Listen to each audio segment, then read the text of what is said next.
ચાલો વિદ્યાર્થી મિત્રો, બધાએ ગણિત ખોલવાની છે. પાના નંબર 79 ખોલવાનું છે. એમાં આજે આપણે મહાવરો શીખીશું. મહાવરો 1. અંગ્રેજી મૂળાક્ષરોમાં એવા કયા અક્ષરો છે જેને અડધો આંટો ફેરવવાથી મૂળ અક્ષરો જેવા દેખાય છે? જો હું તમને આ એ બતાવું છું. એ બરાબર દેખાય છે ને બધાને? ચાલો હવે હું એને અડધો આંટો ફેરવું. ચાલો એનો એરિયો નહીં. ચાલો હવે એવી રીતના આપણે આ બી લીધો. બી અક્ષરને આપણે અડધો આંટો ફેરવો આમ, તો બીનો બે રહ્યો, આકાર બદલાઈ ગયો, બી ન રહ્યો.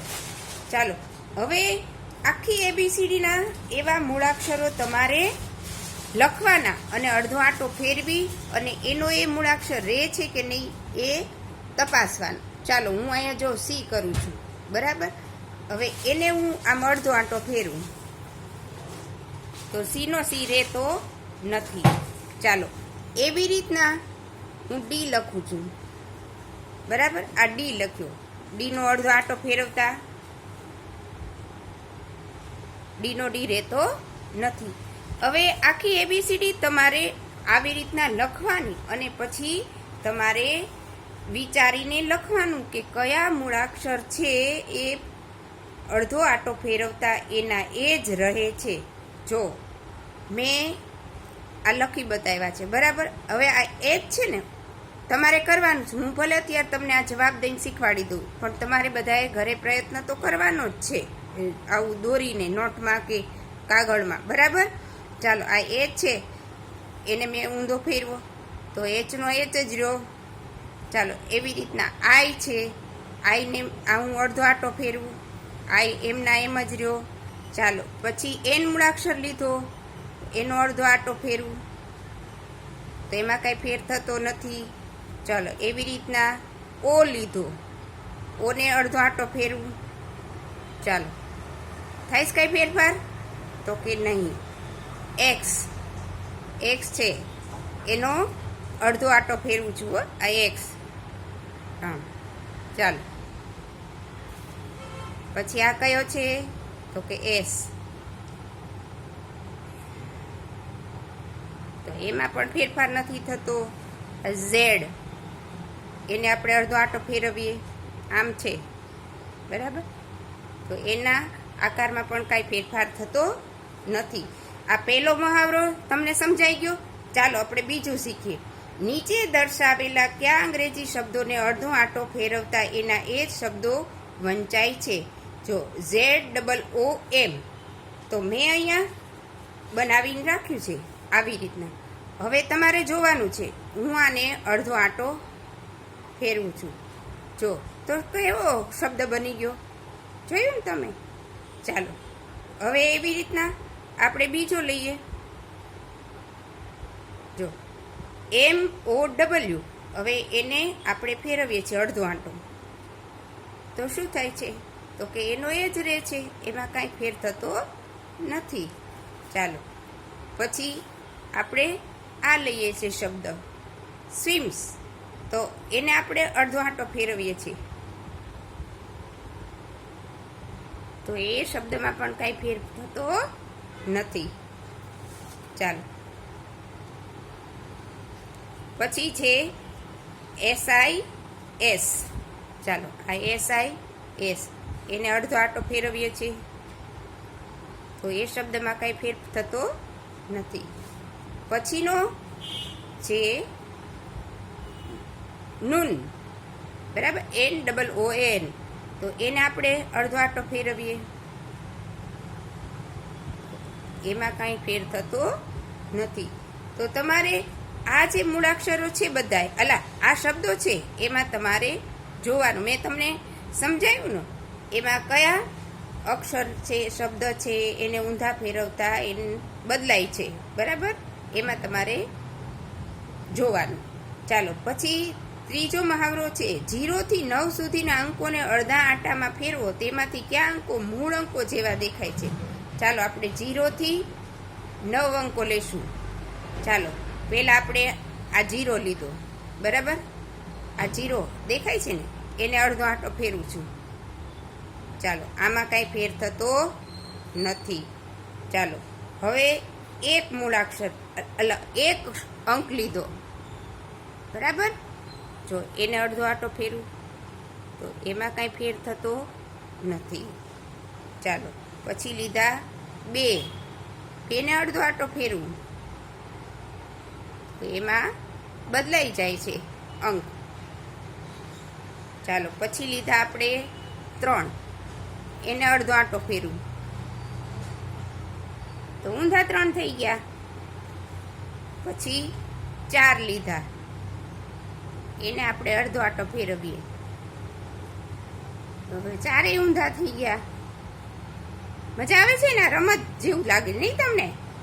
ચાલો, પછી આપણે 5,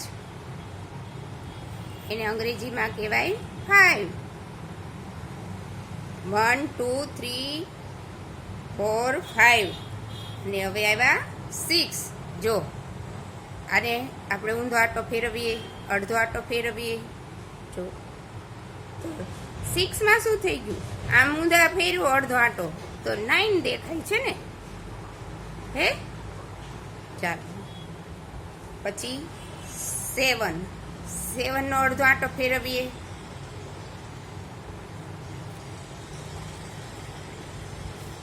પછી 8 ને અડધો આંટો ફેરવીએ છે. જોજો, આ જોયું ને? હા, તો 8 તો એના એ જ રહ્યા, એ કંઈ બદલાણા નહીં. ચાલો, આ છે 9 ને આપણે અડધો આંટો ફેરવીએ તો શું થઈ જાય છે? તો કે 6 થઈ જાય છે. હવે એને આમ પાછું ફેરવીએ તો 9 થઈ જાય. હવે તમને સમજાણું ને, 0 થી 9 સુધીમાં કયા અંક છે એ અડધો આંટો ફેરવવાથી બદલાય છે. ચાલો, હવે આપણે મહાવરો 4 જોઈશું. 2, 3 અને 4 અંકવાળી સંખ્યાઓ વિશે વિચારો જેને અડધા આંટામાં ફેરવતા એની એ જ સંખ્યા લાગે છે. ઉદાહરણ આપ્યું છે 2 અંકની સંખ્યાઓ. આપણે જોયું ને કે 1 ને ઊંધો ફેરવો અડધો આંટો તો એમાં કાંઈ ફેર થતો નથી. બીજી આપણે કઈ સંખ્યા જોઈ? તો કે 0. પછી કઈ જોઈ? તો કે 8. અને 9માં શું થાય છે? 9 ને અડધો કરીએ, ફેરવીએ ત્યારે 6 થઈ જાય છે. 6 ને અડધો ફેરવીએ ત્યારે 9 થઈ જાય છે. એટલે અહીંયા આપણે 11 છે ને એની બાજુમાં આપણે કઈ લખીશું? તો કે આ લખીશું 2 આઠડા, બરાબર. અને પછી 9 અને 6 તો અહીંયા તમારે લખવાનું, બરાબર. 88 અને અહીંયા લખવાના 96. સમજાણું બધાયને? ચાલો, હવે 3 અંકવાળી જોઈએ આપણે. એમાંય તે 101 છે, એને આપણે આ ઊંધા ફેરવીએ તો 101 જ રહેશે. જો આ ચત્તા છે, બરાબર. એ 101, એને ઊંધા ફેરવું એટલે અડધો આંટો ફેરવું તોય તે 101 જ દેખાય છે. એવી રીતના 111 છે તો એને આપણે અડધો આંટો ફેરવીએ તો 111 જ. ચાલો, હવે બીજી મેં વિચારીને લખી છે. આપણે 8 અને 0 અને 1 એને અડધો આંટો ફેરવતા એની એ જ રહેશે ને, એટલે એના આધારે આપણે બીજી સંખ્યા 3 અંકની બનાવવાની છે. તો 808, જો એને અડધો આંટો ફેરવો તો 808 જ રહ્યા. પછી 818, એને અડધો આંટો ફેરવો તો એના એ જ રહ્યા. 888, તો એને પણ અડધો આંટો ફેરવો તો 888 જ રહ્યા. એટલે અહીંયા તમારે 3 અંકની છે ને ત્યાં તમારે આ બધી સંખ્યા લખવાની છે. સમજાણું? હવે આપણને શું કીધું? 4 અંકની સંખ્યાઓ. તો આવી જેમ બનાવી એવી રીતના આપણે 4 અંક લેવાનું, વચ્ચે ક્યાંક 0 લેવાના, 1 લેવાના, 1 0 અને 8નો ઉપયોગ કરવાનો અને પછી આપણે સંખ્યા બનાવવાની. જો આપણને આપેલી છે 1001, પછી બીજી કઈ બનાવી? તો કે 1111. પહેલા છે 1001 અને પછી 1111. હવે ત્રીજી આપણે બનાવવાની છે. તો જો બનાવી 8008, 8008, પછી 8118. પછીની સંખ્યા કઈ બનાવી? તો કે 8888. પછી 1881 અને 9006. હવે આ સંખ્યા બનાવી છે એને આપણે અડધો આંટો ફેરવીએ તો એની એ જ સંખ્યા રહેશે. જો જોયું, સમજાણું? ચાલો આવી રીતના બધાએ આ ચોપડીમાં લખી નાખવાનું. જો પછી પાછળ પાનું ફેરવો, એમાં આપણે મહાવરો 5 શીખવાનું છે.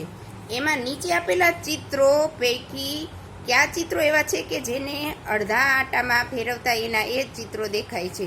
હવે તમારે વિચારવાનું કે 4 સરખી હોય ને આકૃતિ અથવા તો 4 સરખા ભાગ દેખાતા હોય, એને અડધો આંટો ફેરવીએ ને તો એના એ જ રહેશે. સમજાણું તમને? જો આ પેલી આકૃતિ છે એને આપણે આમ છે એમાં આપણે આમ રાખીએ તો પણ એના એ જ રહેશે. સમજાણું? આ આકૃતિ જો એને અડધો આંટો ફેરવતા એની એ નહીં રહે. આકૃતિ એને અડધો આંટો ફેરવીએ તો એની એ જ રહેશે. પી મૂળાક્ષર છે એને આપણે આમ ફેરવીએ અડધો આંટો તો એનો આકાર બદલાઈ જાય છે. આમાં પણ એ જ થશે, આનો આકાર બદલાશે નહીં.